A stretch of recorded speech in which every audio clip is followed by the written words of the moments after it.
Hi, my name is Graham and I'm the Digital Comms Assistant here at CPS, and this is your weekly roundup of the latest news affecting community pharmacy teams and owners throughout Scotland. First up, on Saturday the 8th of October, we hosted our very first fringe event on the first day of the annual SMP Political Conference. The event focused on the importance of the independent prescriber qualification and how the IP qualification benefits both community pharmacies and the wider healthcare network.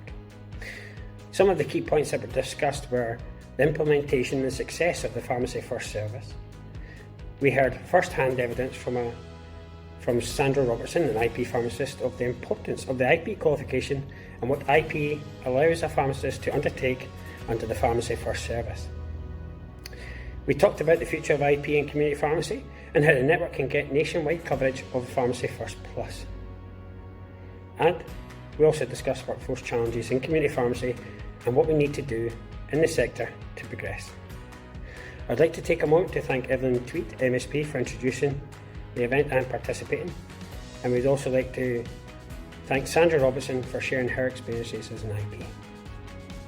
Next up is the Courier Service in relation to postal strikes.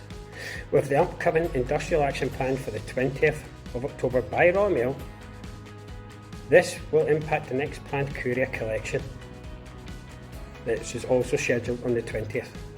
Due to this, the collection will instead take place on the next day, on the 21st of October. As there is further industrial action planned on the 25th of October and throughout November, we would urge you to ensure that submissions are ready for collection to minimise disruption. Next up is Temazepam short supply. We would like to make you aware that the short supply flag has now been applied to both Temazepam 10mg tabs and 20mg tabs for the months of October, November and December 2022. This allows you to be reimbursed for the price you endorse or to supply an unlicensed product if you are unable to source a licensed version. Next up is the Foundation Pre-Registration Year 2023 to 24 Cohort Preference List deadline.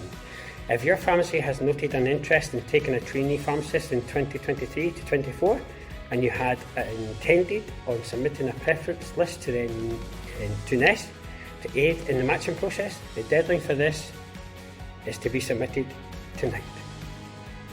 And last but certainly not least, is to bring you the news that the next Dermatology Training event will take place on the 25th of October at 7:30 p.m. and will cover infections and infestations. If you'd like to join, you can find a link to the details in the description. As with all the articles I've discussed today, all the links are in the description. And that's everything for this week. Thank you again for watching, and I'll see you next time.